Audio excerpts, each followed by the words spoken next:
Corrupt Authority by yours truly. Mew 3, Kenta whispered in a gurgled tone, backing away.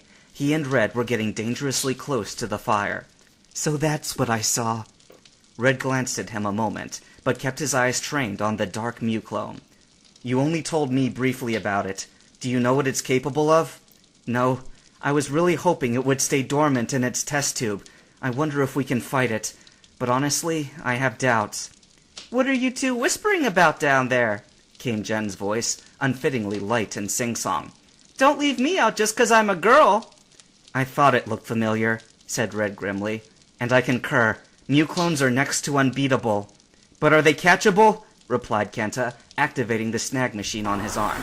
No time for second-guessing. This wasn't Plan A, but it'll have to do. He flung the modified Master Ball, but it hadn't even flown a quarter of the way towards Mew 3 before it exploded like a grenade in midair.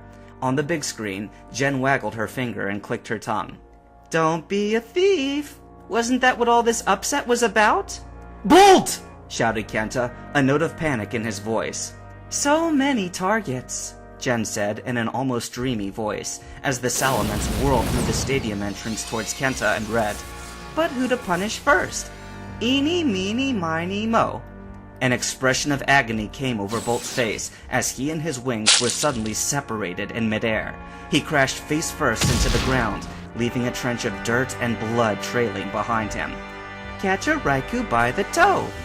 Kenta, who had just started to run towards Bolt, screamed and fell over as his toe bones were physically snapped apart inside his shoes. If he hollers, let him go. Red, who had been watching on in horror, was suddenly flung skywards like a rag doll. He didn't stop at the stadium height limit either. He continued to extend upwards as though gravity had reversed for him. He might have been thrown much further if an overhead figure about his size had not suddenly appeared to intercept him. The two drifted back to the ground as gently as through water, and from where he lay, Kenta stared at Red's rescuer. It was not Charizard. In fact, it looked very much like Mew 3, only shorter, white, and purple. Kenta had seen this creature barely a week ago. Mewtwo! You came! The Mewtwo gave Kenta a momentary glance, before turning its focus to Mew 3. Its eyes flared with a feral light, and it gave off a gurgling, echoing cry. Mew 3 made no answer, except to fire a ball of dark energy at the newcomer. Mewtwo tossed Red hastily aside before throwing up an invisible barrier, dissipating the Shadow Ball in a shockwave of power. In the next second, the two Mew clones ducked and weaved around the burning stadium, launching railguns and photon blasts at each other, while Red elbowed his way along the ground until he was beside Kenta again. Were you expecting this? He shouted over the boom of concrete exploding, sending tiny bits everywhere. Sort of, Kenta grunted, lifting himself to sitting position and recalling Bolt into his friend ball. But I didn't think Mewtwo would look so wild. I'm guessing you've never been to Cerulean Cave, then, replied Red. That's where I first met her. Met her? Kenta did a double take at Mewtwo, just as rocks were floating around her. Wait a minute! It's not from Mount Kenya? Nope, but that one must have been told this one. A section of seats from a nearby front row was blasted, sending bolts of molten plastic raining around the two trainers. Look, we can wonder later. Can you walk? We need to get out of here! Gritting his teeth, Kenta got up and hobbled. Red pulled his arm over his neck, and the two of them stumbled towards the entrance of the stadium. Oh no, you don't! Barked Jen, still looking at the spectacle from her large-screen monitor. We weren't done here, just because you brought along another uninvited friend. Mew 3!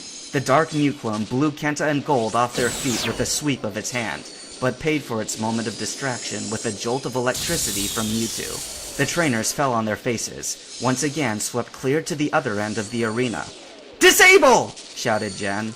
The next second, both Mew 3 and Mewtwo stopped moving. They hovered perfectly still in fighting positions, arms outstretched in pushing motions as their eyes bored into each other.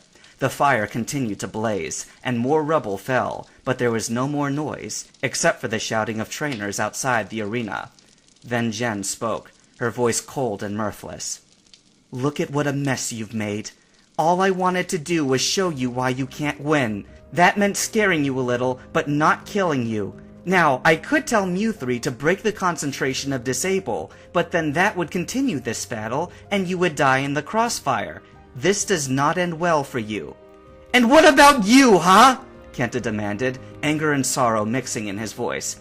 Everything is still live!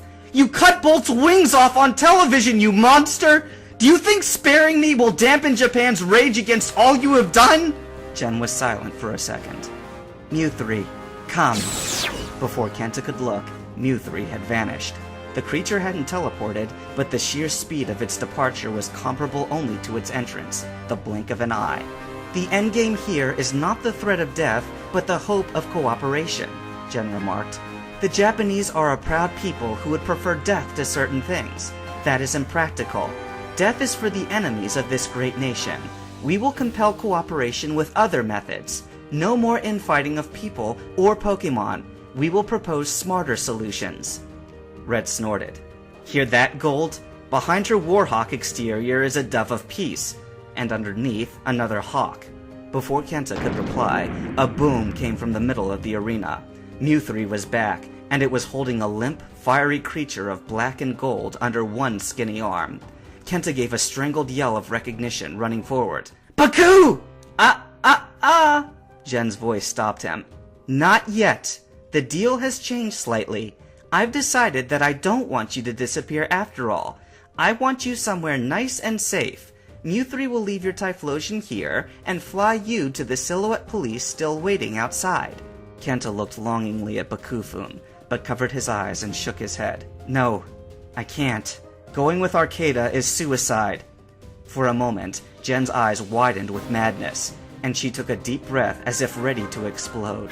However, she deflated a second later, glancing down off-screen as if listening to something, and returned her sight to the camera, composed once more. There is a Daisuke Shen among their ranks. Will you be satisfied if he escorts you away? Kenta swallowed. Yes. Good. Then let's hurry this up. Kenta turned to Red, offering his cap. Well then, I gotta go.